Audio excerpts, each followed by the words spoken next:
Continuando a nossa brincadeira sobre PDCA, a primeira coisa que eu preciso dizer para vocês é o seguinte: as etapas do PDCA, elas são cíclicas. O que eu quero dizer com isso?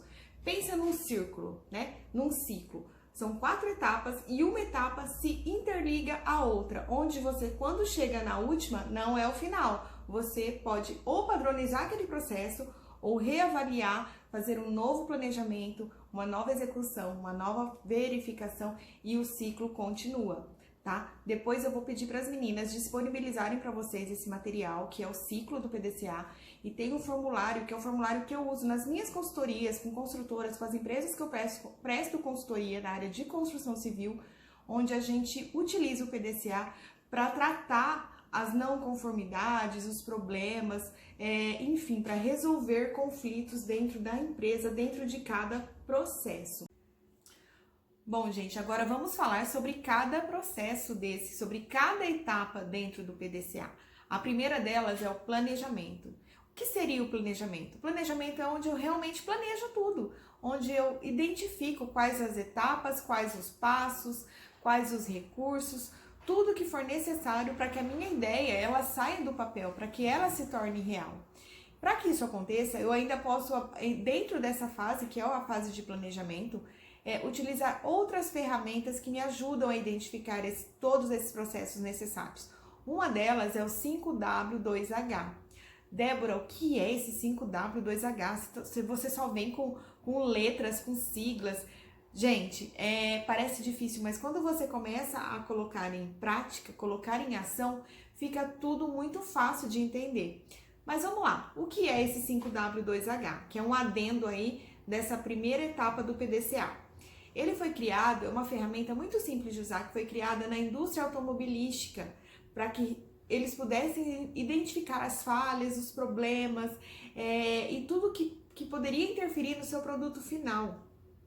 Qual é o objetivo disso? Tem o objetivo de auxiliar no planejamento das ações, pois ele te ajuda a esclarecer pontos que ficam lá obscuros dentro dos processos, obscuros dentro das etapas. E ele é seguido por questionamento. Eu vou olhar porque isso aqui você não precisa decorar e quais são esses questionamentos. Você tem tipo um formuláriozinho com todos esses questionamentos. Vamos lá. Como não é português, né? Não veio do Brasil, não foi inventado no Brasil. Os questionamentos, eles costumam vir em inglês. Então, o primeiro é what, que significa o quê? O que será feito?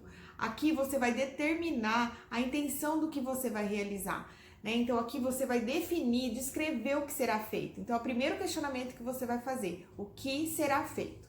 O outro é why, por que será feito? Então, por que eu vou fazer aquilo? Por que eu vou ter aquela determinada ação? Aqui eu vou identificar, vou justificar o desenvolvimento desse meu projeto. Eu vou identificar o meu porquê, né? Depois o outro é where, onde será feito, né? Gente, meu inglês é péssimo, não levem em consideração, tá? Enfim, onde será feito? Definição do local de realização, onde meu projeto será feito. Se é um projeto grandioso, qual é a demanda de espaço físico que eu preciso? Se não é digital, como que eu vou fazer? Tudo isso é verificado nessa fase aqui. A outra é when, quando será feito? Tudo você tem que pôr data, né, gente? Se não pôr data, você vai postergando e não acontece. Então, o tempo de execução é o cronograma do seu trabalho, do seu projeto, da sua etapa, tá? E por quem será feito? Quem vai fazer? Então, aqui você também tem que identificar. Por exemplo, dentro do planejamento, eu vou ter N passos, N coisas que eu tenho que fazer, decisões, e eu tenho que identificar quais serão os responsáveis por cada decisão, por cada etapa, por cada fase desse planejamento. Então, aqui, por quem será feito? É muito importante, porque se uma etapa atrasa a outra, você vai conseguir identificar, olha, mas quem não entregou? Foi X pessoa. Aí você vai conversar com essa pessoa, vai entender o que aconteceu, você vai conseguir tratar as etapas com mais eficiência, né? Como será feito? Então, quais são os métodos, quais as estratégias que você vai utilizar para que isso aconteça, né? Enfim, você tem que definir passo a passo. E para isso, quais serão as minhas ações? Quais serão as minhas estratégias? Tá? E por último, não menos importante, o custo, né, gente? seria how much, quanto vai custar, quanto custará. Tudo tem um custo. E isso dentro de uma empresa, isso dentro da sua casa, você tem que saber. Vamos dar um exemplo simples aí de uma reforma. Vou reformar, vou pintar uma parede. Então, para você pintar uma parede, você tem que fazer todo o planejamento antes. Você não chega lá já pintando, que seria a execução. Você tem que planejar. Olha, eu preciso ver que material eu vou precisar, eu preciso ver qual é o profissional adequado e eu preciso saber quem é que vai fazer. Então, você pode usar dessa ferramenta até para isso. Por exemplo, o que será feito? A pintura da minha parede. Por que será feito? Porque a pintura atual ela está danificada ou porque eu cansei daquela cor. É o seu motivo, é o seu porquê, né? Onde será feito? A parede da sala, sei lá, a parede do fundo da sala. É a identificação do local onde será feito, né? Quando será feito? Eu pretendo fazer isso no dia 10/9, enfim, é a data que esse serviço, que esse processo será realizado. Por quem será feito? Eu já identifiquei, já fiz contato com o pintor X, vai ser o pintor X. Não vai ser o pintor, sou eu mesma. Então tá, vai ser a Débora que vai fazer essa pintura. Como será feito? Eu vou fazer vou usar rolo, vou usar pincel, então vou fazer no método tradicional de pintura. É o meu como será feito, a minha estratégia.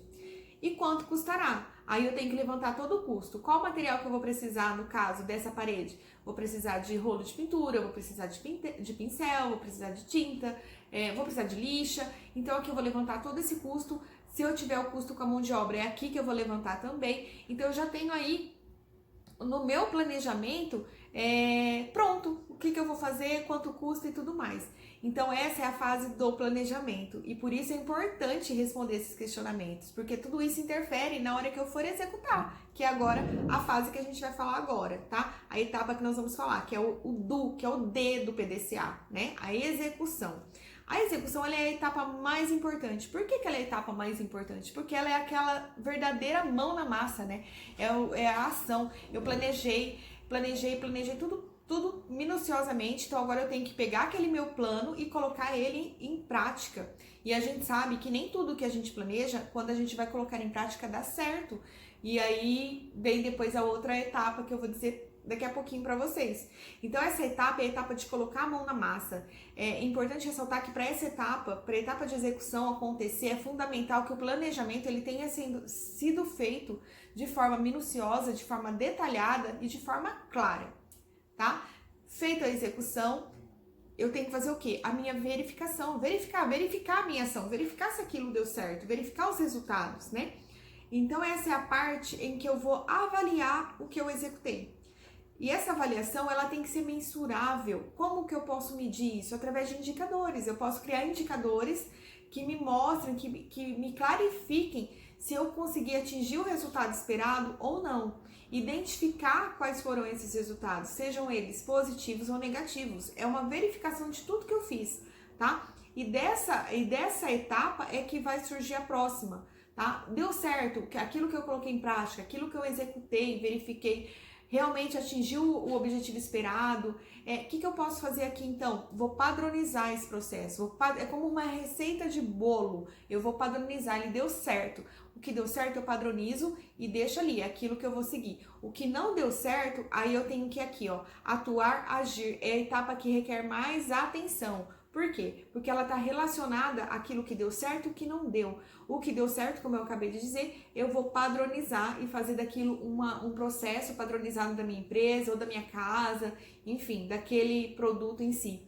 O que não deu certo, aí o ciclo recomeça. É aí que é o barato, né? Por isso que eu falo que o ciclo ele nunca acaba. Porque aí eu vou corrigir, vou adaptar, vou fazer um novo planejamento para que o ciclo recomece. E aí depois de planejar novamente, depois das correções necessárias, eu vou recomeçar com a execução, vou verificar novamente e o ciclo não para, gente. E é assim que toda o barato da coisa acontece. Eu falo que essa questão da padronização ou não, ela é muito bacana porque nesse ponto as pessoas costumam meio que travar, sabe?